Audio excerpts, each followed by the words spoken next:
안녕하세요. 이번 시간에는 그래프에 대해 알아보겠습니다. 학습 목표는 1. 그래프의 개념을 파악한다. 2. 그래프를 구성하는 파이썬 코드를 작성한다. 3. 그래프로 활용되는 응용 프로그램을 작성한다. 먼저 그래프에 대한 생활 속 자료 구조와 알고리즘을 살펴보고 그래프의 기본 개념과 구현 방법을 알아봅니다. 그리고 마지막으로 그래프가 어떻게 응용되는지를 살펴보겠습니다. 먼저 첫 번째 그림을 보면요. 이 그림은 야간까지 운행하는 올빼미 버스 노선인데요. 이 올빼미 버스는 서로 교차하면서 갈아탈 수도 있고 또 버스 정류장과 경로가 포함된 노선도를 서울시 웹사이트에서 제공합니다. 이렇게 버스 정류장과 여러 노선이 함께 포함된 이런 형태가 바로 그래프 구조라고 할 수 있고요. 두 번째 그림도 그래프의 한 형태인데 이 링크드인과 같은 사회관계망 서비스의 연결도 역시 그래프의 한 형태라고 볼 수 있습니다. 자, 그럼 그래프에 대한 기본 개념을 살펴보면요. 이 그래프는 여러 노드가 서로 연결된 자료 구조라고 할 수 있는데요.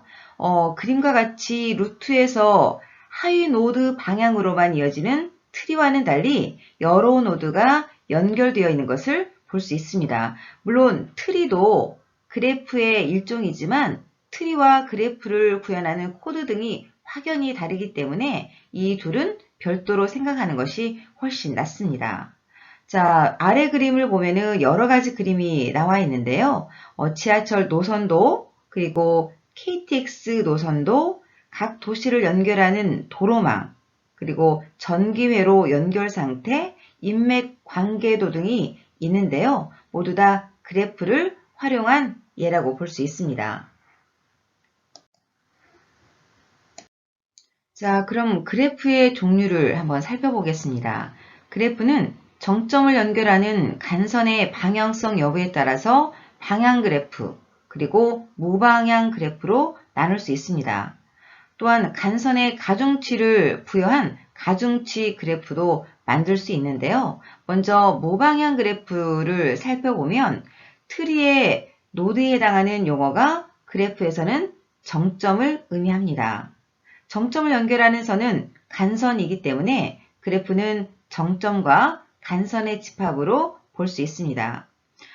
아래 그림은 간단한 그래프의 형태로 간선의 방향성이 없어서 무방향 그래프라고 할 수 있습니다. 자, 그래프에서 정점은 버텍스, 즉 V로, 또 간선은 엣지의 E로, 따라서 그래프는 G로 표기하는데요. 정점 집합을 V의 G로, 간선 집합을 E의 G로 표기하기 때문에 그림의 G1, G2 그래프의 정점 집합은 각각 다음과 같이 표현할 수 있습니다. 물론 모양은 다르지만 방향이 없기 때문에 정점 집합은 동일함을 우리가 볼 수 있습니다. 또한 무방향 그래프의 간선은 연결하는 두 정점을 괄호로 표현하는데요. 즉 정점 A와 B의 간선을 가로 A, B로 표현합니다. 그림과 같은 무방향 그래프는 방향성이 없기 때문에 AB 또는 BA가 동일한 간선으로 다음과 같이 한 번만 표현하면 됩니다. 자, 그럼 방향 그래프를 한번 살펴보도록 하겠습니다. 이 방향성이 있는 방향 그래프는 그림과 같이 화살표로 간선 방향을 표기하고요. 그래프의 정점 집합이 무방향 그래프와 같습니다. 자, 그래서 다음과 같이 그래프의 G3와 G4를 표현하자면 다음과 같이 이 중괄호를 이용해서 나타낼 수 있습니다. 반면에 방향 그래프의 간선은 연결하는 두 정점을 꺽쇠 괄호로 묶어 표현하는데요. 즉 정점 A와 B의 간선을 A, B로 표현합니다. 그리고 간선의 방향성이 있기 때문에 A, B 그리고 B, A는 다른 간선으로 표현됩니다. 자, 가중치 그래프를 좀 살펴보면요. 앞에서 살펴본 G1에서 G4의 그래프는 간선의 가중치가 모두 1로 동일하기 때문에 표시하지 않았습니다. 간선마다 가중치가 다르게 부여된 그래프를 가중치 그래프라고 하는데요.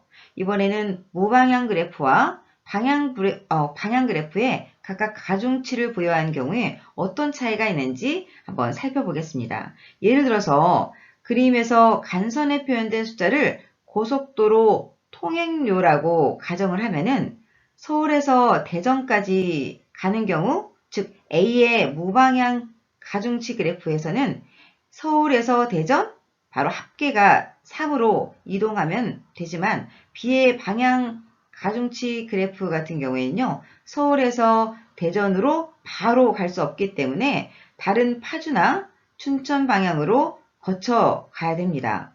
따라서 가장 효율적인 이동인 서울, 파주, 춘천, 대전, 즉 합계가 모두 7인 그런 순서를 선택할 수 있는데요. 서울, 춘천, 대전은 합계가 9이기 때문에 이때가 바로 도시를 가장 적게 거치지만 통행료가 더 많이 들 수 있는 그런 선택이 되겠습니다. 자, 이번에는 원하는 데이터를 찾고자 그래프의 모든 정점을 한 번씩 방문하는 방법을 알아보겠습니다. 그래프의 모든 정점을 한 번씩 방문하는 것을 그래프 순회라고 하는데요. 그래프 순회 방식은 깊이 우선 탐색과 그리고 너비 우선 탐색이 대표적이고 여기에서는 깊이 우선 탐색을 중심으로 살펴보겠습니다. 깊이 우선 탐색 과정을 예로 살펴보면 아래 그림 예에서 문별부터 시작해서 가나다 순으로 탐색한다고 하면 여기서는 문별부터 시작했지만 그래프는 트리와는 달리 부모와 자식 개념이 없기 때문에 어떤 정점에서 시작해도 결과는 같습니다.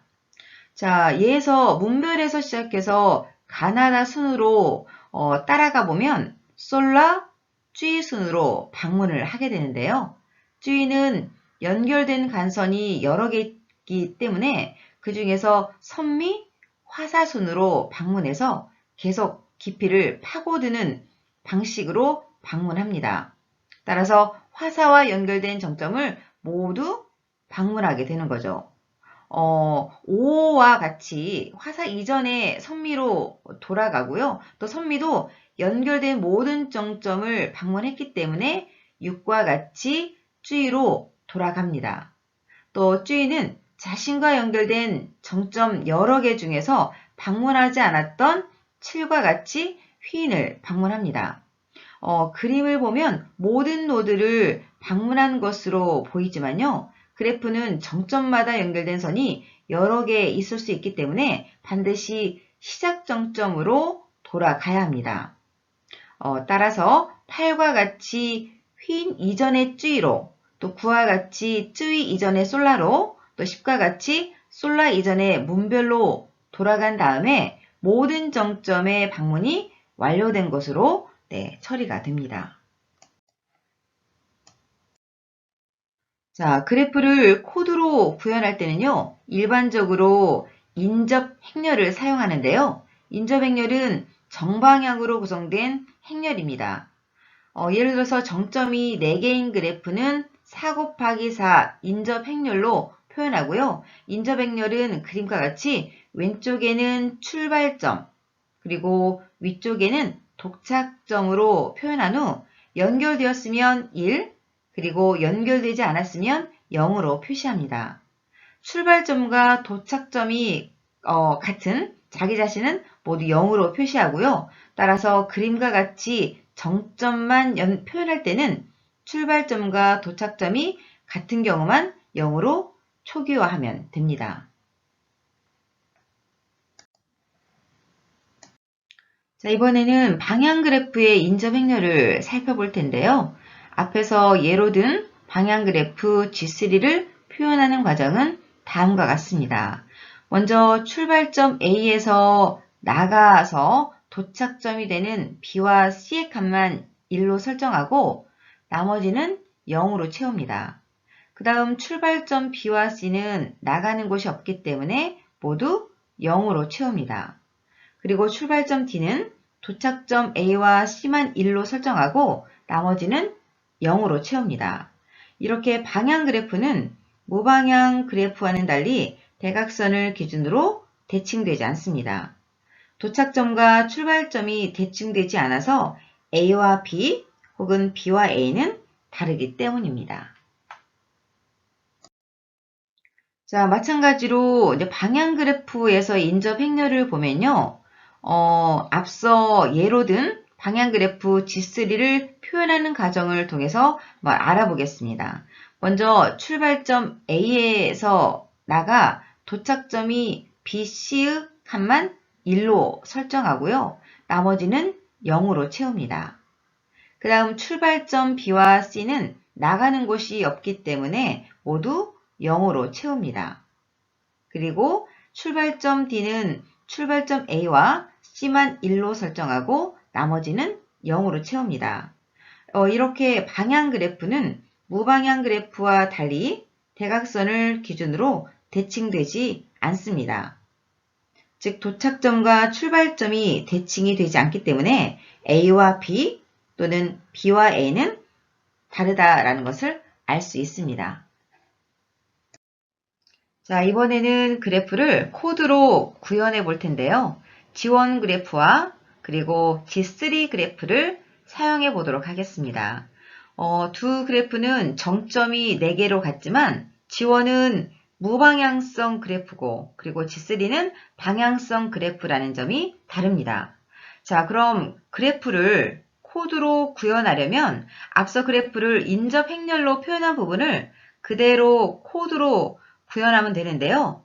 인접 행렬은 2차원 배열이기 때문에 다음과 같이 행과 열이 같은 2차원 별을 생성하는 클래스로 작성할 수 있습니다. 자, 이 코드에서 self.size, 자, 요 부분인데요. 이 self.size는 생성될 그래프의 크기를 나타내고요. 그리고 self.graph는 0으로 초기화된 2차원 배열입니다. 자, 예를 들어서 self.size가 3이라고 하면 3 곱하기 3 크기의 0으로 초기화된 2차원 배열 형태의 인접 행렬이 생성이 되는 거죠. 따라서 정점이 4개면 4 곱하기 4 크기의 초기화된 그래프를 생성하게 되는데요. 자, 여기 보시면 init 함수에 셀프와 사이즈라고 하는 두 파라미터가 있는데요.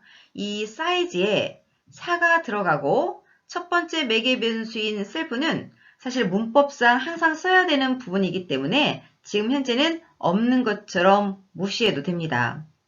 결과적으로 아직 연결되지 않은 그림과 같은 그래프가 생성이 되는 거죠. 자, 그럼 그 생성된 그래프의 정점을 이용해서 정점들을 연결해 볼 텐데요. 코드에서는 2차원 배열 내용만 있고 또 그림에 표시한 출발점 및 도착점, 즉 A, B, C, D 이름은 개념적으로 이해하기 편리하도록 가정한 것입니다. 배열의 행과 열이 첨자 0, 1, 2, 3으로 표현되지만 개념적으로는 A, B, C, D로 생각할 수 있습니다. 자, 우선 정점 A와 B에 연결된 가선은 다음과 같이 각각 구현할 수 있습니다. 첫 번째 그림은 정점 A와 연결된 간선 구현 코드의 결과고요. 두 번째 그림은 정점 B와 연결된 간선 코드 구현 결과입니다.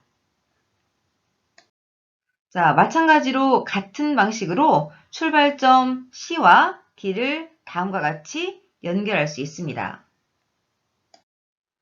자, 최종적으로 무방향 그래프 G1과 방향 그래프 G3는 다음과 같이 파이썬 코드로 구현할 수 있는데요. 자, 몇 가지 코드 중에서 가장 기본적이고 중요한 부분을 한번 살펴보면은요. 먼저 2행에서 5행은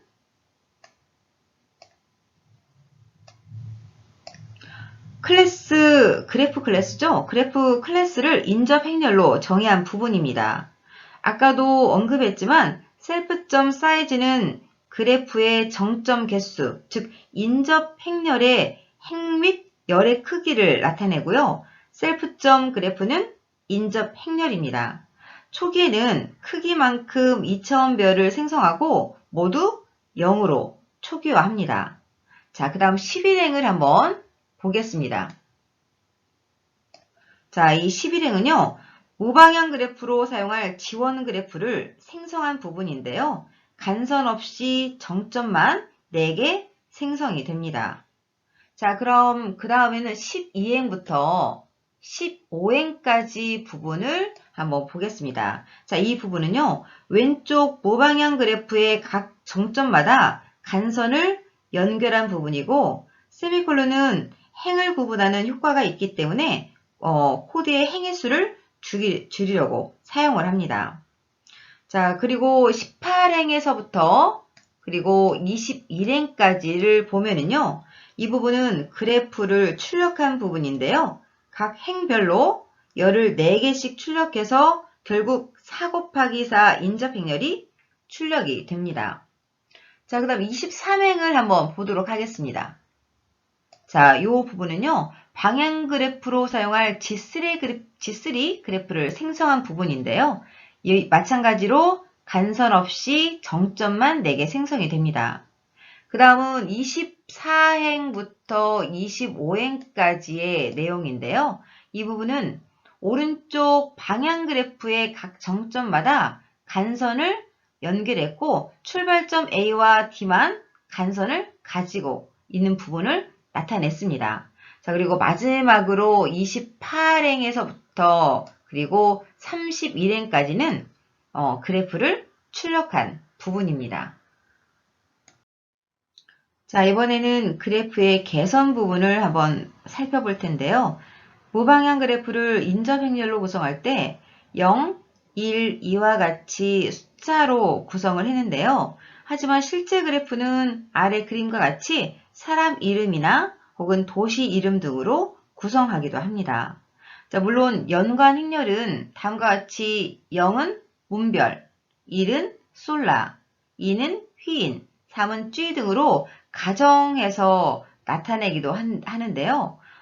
하지만 변수 이름을 정점 번호로 지정하면 더 직관적으로 나타낼 수 있습니다. 또한 변수 이름은 다음과 같이 한글 이름도 지원이 됩니다. 자, 인접행렬을 출력할 때 B와 C처럼 나타낼 수 있는데요. B와 같이 행이나 열의 주석 없이 숫자만 출력하면 실제 내용은 그래프와 비교하기 어렵습니다. 반면에 C와 같이 주석을 추가하면 그래프와 비교하기가 훨씬 쉽습니다. 자, 다음 파이썬 코드는 개선된 무방향 그래프 G1에 대한 코드입니다. 자, 먼저 7행에서 17행까지를 한번 보면은요. 자, 이 부분은 인접행렬을 출력할 때 행과 열의 주석을 추가해서 출력하는 프린트 그래프 함수를 선언한 부분입니다. 22행에 이 부분에 name array에 저장된 내용을 주석으로 사용해서 출력하는 부분입니다. 자, 그럼 27행을 한번 볼까요? 27행은요. 정점 개수를 6개로 지정한 부분이고요. 28행에서부터 그리고 34행까지는 그래프를 생성하고 그래프의 간선을 연결한 부분입니다. 여기서는 이름을 사용해서 좀 더 코드에 대한 가독성을 높였습니다. 그리고 마지막으로 37행은 인접행렬을 출력한 부분입니다. 자, 이번에는 깊이 우선 탐색의 구현에 대해서 살펴볼 텐데요. 깊이 우선 탐색을 구현하려면 스택을 사용해야 하는데 방문한 정점을 스택에 푸시해 놓고 그리고 방문할 곳이 막다른 곳이라면 스택에서 팝하는 방식을 사용을 합니다. 또한 기존에 방문했는지 여부를 확인하기 위해서 방문했던 기록을 저장할 때는 배열을 사용합니다. 자, 이번에는 코드를 좀 더 간단히 하기 위해서요. 별도의 탑을 사용하지 않고 다음과 같이 append 함수로 푸시를 바로 이 부분이죠. 그리고 팝 함수로 팝하는 스택을 사용을 합니다. 그리고 len이라고 하는 이 len 함수는요. 스택 길이를 확인해서 0이면은 스택이 빈 곳으로 처리하는 부분입니다. 자, 또한 visited array 배열에 방문 정점을 저장해서요. visited 배열에 해당 정점이 있다면 방문한 적이 있는 것으로 처리를 하고요. 또 숫자로는 0, 1, 2, 3에 해당하지만 그림에는 정점 이름이 A, B, C, D로 표현하도록 할 것입니다. 자, 그리고 방문 기록 visited 배열을 출력할 때는 알파벳으로 출력되도록 변경을 할 텐데요. 다음 마지막 그 코드에서 보시면요. ORD, 즉 이 부분입니다. ORD 함수를 이용해서 문자 A를 해당 숫자 65로 변경을 합니다. 자, 아래 그림은 깊이 우선 탐색으로 탐색할 그래프를 나타낸 것인데요. 알파벳 순서로 방문한다고 가정하면 왼쪽에서 1번, 2번, 4번은 정점을 방문하는 이동을 나타낸 것이고요. 3번, 5번, 6번은 더 이상 방문할 곳이 없어서 되돌아오는 이동을 나타낸 것입니다. 그래프에서 다음 정점을 찾는 과정은 인접행렬에서 먼저 만나는 일을 찾는 과정에 해당한다라고 할 수가 있습니다. 자, 이것은 깊이 우선 탐색의 구현에 대한 그 파이썬 코드를 나타내는데요. 몇 가지 중요한 부분만 한번 살펴보도록 하겠습니다. 자, 먼저 2행에서 5행은요. 그래프의 클래스를 정의한 부분이고요. 8행에서 10행까지는 G1은 그래프를, 그리고 다음은 스택을, 그리고 visited array는 방문별로 사용하는 것을 정의합니다. 그리고 13행에서 17행까지는요. 그래프를 생성하는 부분이고요. 그리고 19행에서부터 23행까지는 그래프, 즉 인접행렬을 출력하는 부분입니다. 자, 그리고 25행에서부터 27행까지는요. 첫 번째 정점 A를 방문하고 처리하는 부분을 나타내는데 스택에 A를 넣고 방문 기록에도 A를 넣는 거죠. 자, 그리고 29행에서 44행까지는 스택에 아무것도 없을 때까지 반복하는 것을 while 순환문 구조를 이용해서 사용을 하고요. 스택이 비었다는 의미는 모든 정점을 방문 완료했다라는 것을 의미합니다. 자, 그리고 30행을 보시면요. 자, 다음에 방문할 정점을 none으로 초기화해서 39행에서 보시면은 next 부분이 나오거든요. 이 next가 계속 none이라면 43행에서 44행까지, 즉 이 부분까지는 계속 스택에서 정점을 하나 팝해서 현재 정점으로 지정하는 부분입니다. 자, 그리고 31행에서부터 이 for문을 이용한 부분인데요. 이 31행에서부터 37행까지는 현재 정점과 연결된 다른 정점을 찾는 과정을 나타낸 것입니다. 찾을 정점은 0에서 4 이렇게 순서로 반복을 해주는데요. 아까 32행에서 37행에서 그 인접행렬에 1로 설정이 되어 있다면은 33행에서 기존 방문 여부를 체크한 후에 방문하지 않았다면은 36행에서 다음 정점으로 지정을 하고요. 그 포문을 종료를 합니다. 자, 그리고 39행을 보시면 if문을 이용해서요. 다음 정점을 찾았다면 다음 정점을 현재 정점으로 지정을 하고 이 스택과 방문배열에 넣는 과정을 보여주고 있습니다. 그리고 마지막으로 47행에서 49행은 방문한 순서대로 정점을 출력하는 부분입니다. 자, 다음은 그래프의 응용인 최소 신장 트리에 대해서 살펴보겠습니다.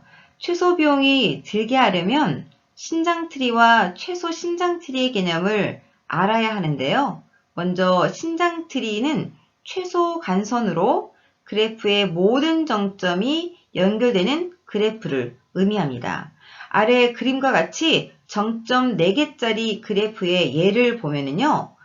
왼쪽 그래프는 계속 회전하는 방식으로 나타내 있는데 나머지 신장 트리 3개는 연결되지 않고 트리 형태로 나타냅니다. 따라서 신장 그래프가 아닌 신장 트리라고 하는 거죠. 신장 트리의 특징은 총 간선의 개수가 정점의 개수에서 2를 뺀 값을 갖습니다. 이 예에서는 정점이 4개이기 때문에 신장 트리는 간선이 3개로 구성됨을 알 수 있습니다. 자, 이번에는요. 그래프의 간선에 가중치가 있는 그래프를 볼 텐데요. 이렇게 가중치 그래프를 이용한 신장 트리는 다음과 같습니다. 자, 첫 번째 신장 트리는 합계가 90이고요. 그리고 두 번째는 100, 그리고 세 번째는 합계가 60인데요. 자, 그렇다면 가중치 그래프에서 만들 수 있는 신장 트리 중에서 합계가 최소인 것을 최소 비용 신장 트리라고 하기 때문에 그림에서는 합계가 60인 오른쪽 신장 트리가 최소 비용 신장 트리가 됩니다. 자, 최소 비용 신장 트리의 활용은요. 도시 간 도로를 건설할 때 가장 적은 비용으로 도로망을 구축하는 방법으로 활용되기도 합니다. 그럼 그림에서 도시 A, B, C, D를 이 4개를 도로망으로 연결한다면 간선 가중치를 도로 건설 비용으로 볼 수 있는데요. 따라서 신장 트리 3개 중에서 오른쪽 신장 트리가 가장 적은 비용으로 도로를 건설할 수 있기 때문에 최소 비용 신장 트리는 바로 오른쪽 신장 트리가 되겠죠. 따라서 최소 비용 신장 트리가 비용 측면에서 가장 효율적인 도로망이 될 수 있음을 알 수 있습니다. 자, 이제 최소 비용 신장 트리를 활용해서 자전거 도로를 최소 비용으로 연결해 보겠습니다. 최소 비용 신장 트리를 구현하는 방법은 프림 알고리즘, 그리고 크루스컬 알고리즘 등이 있는데요. 여기서는 크루스컬 알고리즘을 사용해서 구현해 보겠습니다. 자, 우리나라 각 도시를 연결하는 자전거 도로 계획을 세우는데 그림의 왼쪽과 같이 도시별로 연결 비용이 이미 결정되었다라고 가정하고 서울과 춘천은 10억 원, 그리고 서울과 광주는 50억 원의 예산이 책정된다고 가정을 합니다. 자, 각 도시를 자전거 도로로 이동할 때는 다른 도시를 거쳐서 갈 수 있고요. 자전거 도로를 최소 비용으로 완공했을 때는 오른쪽과 같이 완성됨을 알 수가 있는데요. 이 그림의 왼쪽은 지금까지 그래프에 가중치를 추가한 형태고 오른쪽은 최소 비용 신장 트리로 구성한 상태입니다. 즉 최소 비용 신장 트리를 활용하면 자전거 도로 공사에 소요되는 최소 비용을 산출할 수 있습니다. 자, 전체 자전거 도로를 위한 가중치 그래프를 구현하기 위해서 전체 비용이 나와 있는 가중치 그래프를 한번 구현해 보도록 하겠습니다. 가중치가 없는 무방향 그래프에서는 간선이 연결되면 1, 연결되지 않으면 0으로 처리했는데요. 반면에 가중치 그래프는 간선이 연결되면 1 대신에 가중치를 그리고 연결되지 않으면 0으로 처리합니다. 여기서는 코드 가독성을 위해서 도시 이름을 변수 이름으로 설정해서 사용했습니다. 자, 다음은 가중치와 간선 목록 생성과 그리고 가중치를 기준으로 내림차 순으로 간선 정렬, 그리고 마지막으로 중복된 간선을 제거하는 부분입니다.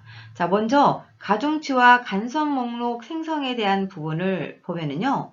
가중치와 간선을 별도의 배열로 만들면 예를 들어서 가중치가 10인 서울과 춘천은 다음과 같이 나타낼 수 있습니다.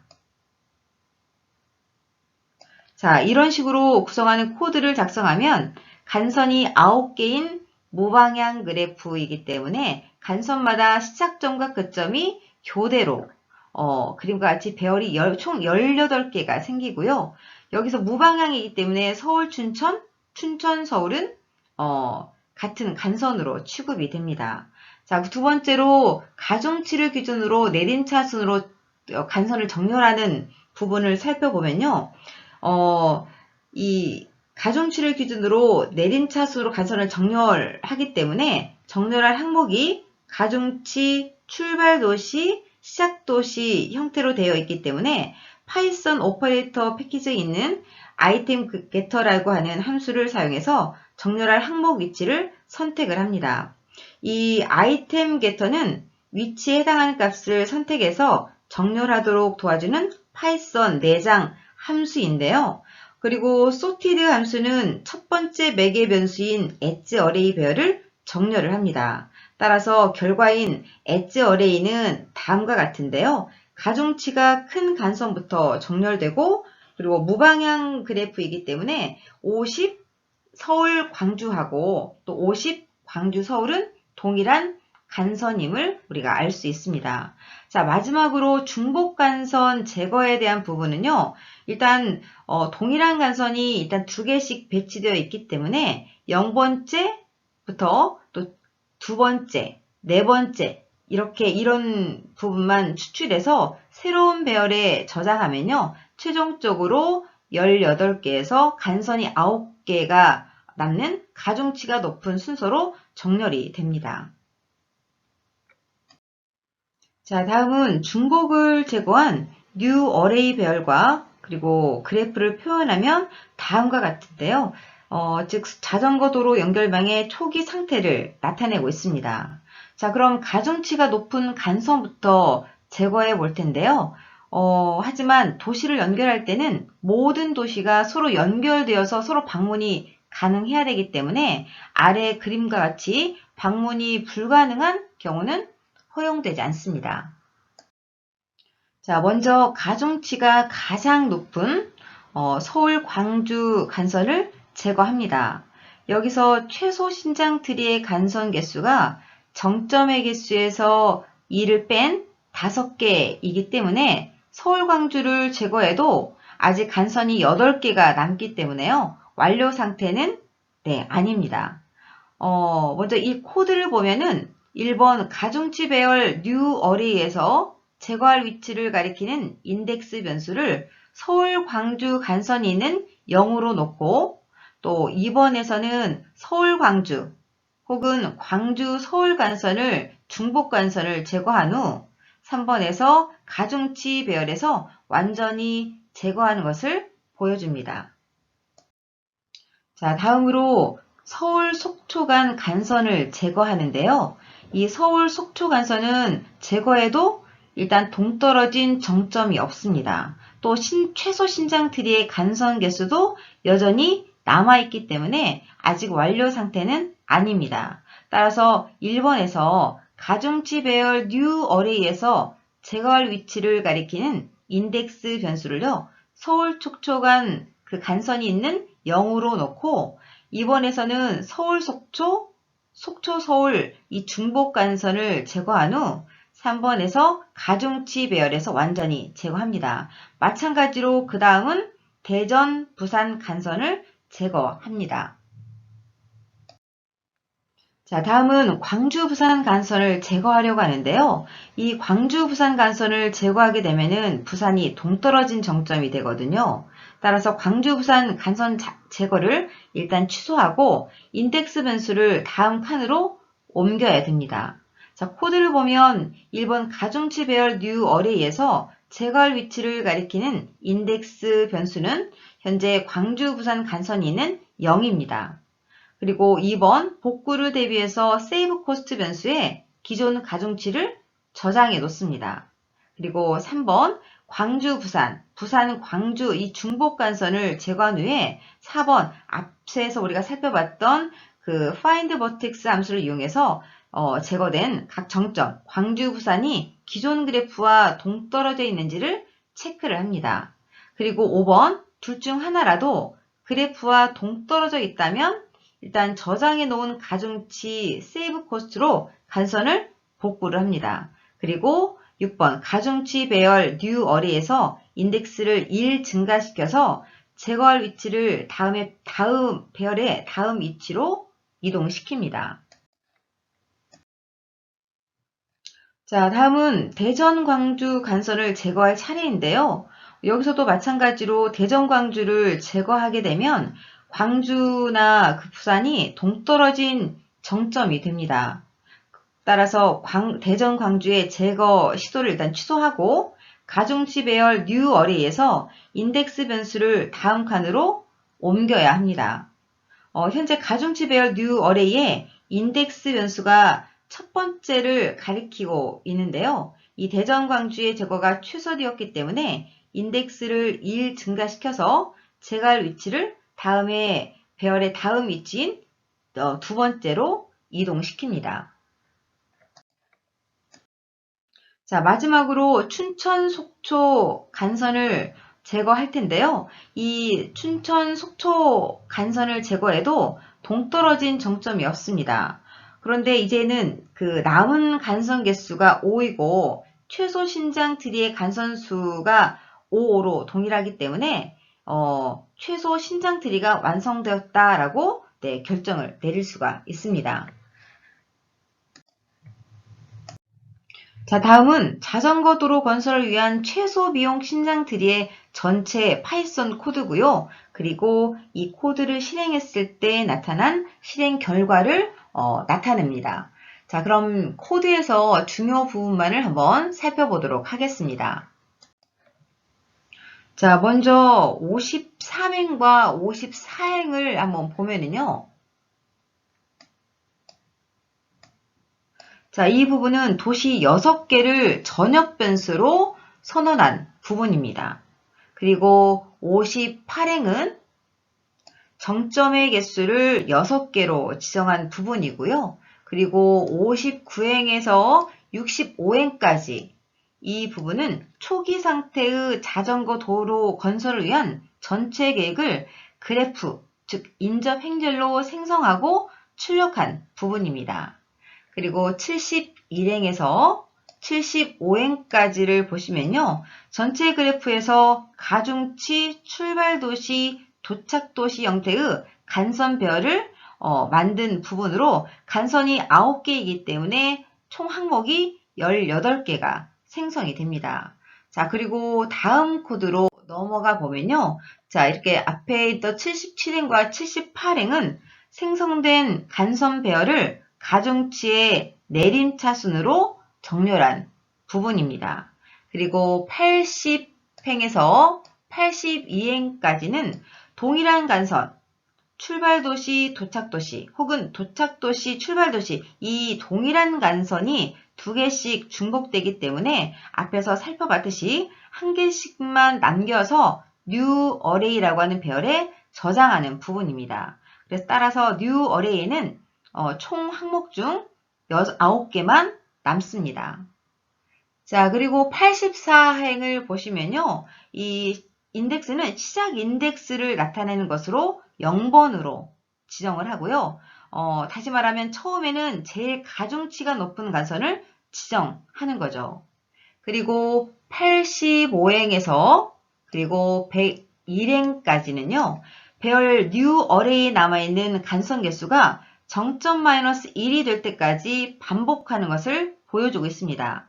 간선 개수가 정점 개수 마이너스 1이 된다는 것은 최소 비용 신장 트리가 되었다라는 것을 의미한다라고 우리가 앞에서 살펴봤습니다. 자, 그리고 86행 이 부분에서부터 101행까지는 이제 그 가중치가 높은 간선부터 제거하는 부분인데요. 여기서 도시가 동떨어지게 하는 이런 간선은 제거하지 않는다라는 것을 우리가 앞에서 살펴봤습니다. 그리고 마지막으로 103행에서 104행까지는 최종으로 완성된 최소 비용 신장 트리를 출력한 부분입니다.